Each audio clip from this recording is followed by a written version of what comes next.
मैं धर्मियों को नहीं परंतु पापियों को बुलाने आया हूँ। प्रिय भाइयों बहनों, मती द्वारा रचित सुसमाचार अध्याय 9।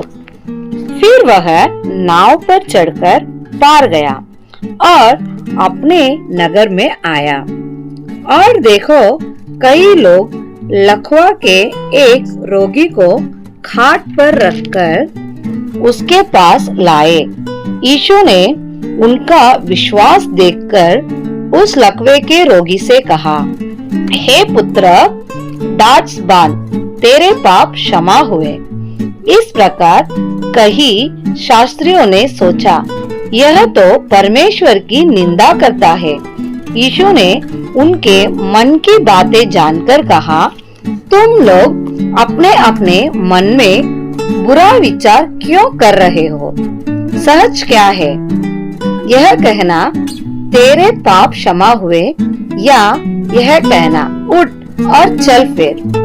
परंतु इसलिए कि तुम जान लो कि मनुष्य के पुत्र को पृथ्वी पर पाप क्षमा करने का अधिकार है। तब उसने लकवे के रोगी से कहा, उठ, अपनी खाट उठा और अपने घर चला जा। वह उठकर अपने घर चला गया। लोग यह देखकर डर गए और परमेश्वर की महिमा करने लगे, जिसने मनुष्यों को ऐसा अधिकार दिया है।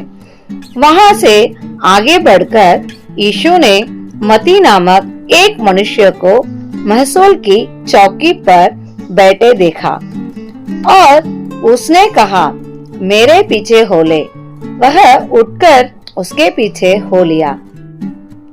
जब वह घर में भोजन करने के लिए बैठा तो बहुत से महसूल लेने वाले और पापी आकर यीशु और उसके चेलों के साथ खाने बैठे। यह देखकर फरीसियों ने उसके चेलों से कहा, तुम्हारा गुरु महसूल लेने वालों और पापियों के साथ क्यों खाता है? यह सुनकर यीशु ने उनसे कहा, वैद्य भला चंगों के लिए नहीं परंतु बीमारों के लिए आवश्यक है। इसलिए तुम जाकर इसका अर्थ सीख लो। मैं बलिदान नहीं परंतु दया चाहता हूँ, क्योंकि मैं धर्मियों को नहीं परंतु पापियों को बुलाने आया हूँ। तब यूहन्ना के चेलों ने उसके पास आकर कहा, क्या कारण है कि हम और फरीसी इतना उपवास करते हैं पर तेरे चेले उपवास नहीं करते? यीशु ने उनसे कहा, क्या बाराती जब तक दुल्हा उनके साथ है शौक कर सकते हैं? पर वे दिन आएंगे जब दुल्हा उनसे अलग किया जाएगा, उस समय वे उपवास करेंगे। कोरे कपड़े का पैबंद पुराने वस्त्र पर कोई नहीं लगाता, क्योंकि वह पैबंद उस वस्त्र से कुछ और खींच लेता है और वह अधिक फट जाता है। और लोग नया दाखरस पुराने मशकों में नहीं भरते, क्योंकि ऐसा करने से मशकें फट जाती है और दासरस बह जाता है और मशकें नष्ट हो जाती है। परंतु नया दासरस नहीं मशकों में भरते हैं और वे दोनों बचे रहते हैं। वह उनसे ये बातें कह ही रहा था कि देखो, एक सरदार ने आकर उसे प्रणाम किया और कहा, मेरी पुत्री अभी मरी है, परंतु चलकर अपना हाथ उस पर रख तो वह जीवित हो जाएगी। यीशु उठकर अपने चेलों समेत उसके पीछे हो लिया और देखो, एक स्त्री ने जिसको 12 वर्ष से लहू बहने का रोग था, पीछे से आकर उसके वस्त्र के आंचल को छू लिया, क्योंकि वह अपने मन में कहती थी, यदि मैं उसके वस्त्र ही को छू लूंगी तो चंगी हो जाऊंगी।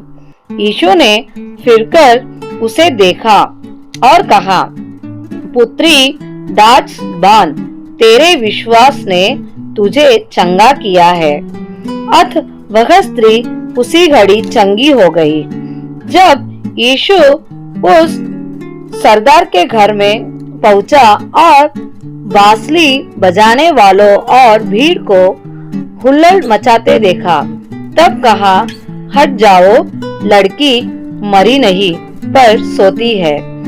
इस पर वे उसकी हंसी करने लगे। परंतु जब भीड़ निकाल दी गई तो उसने भीतर जाकर लड़की का हाथ पकड़ा और वह जी उठी, और इस बात की चर्चा उस सारे देश में फैल गई।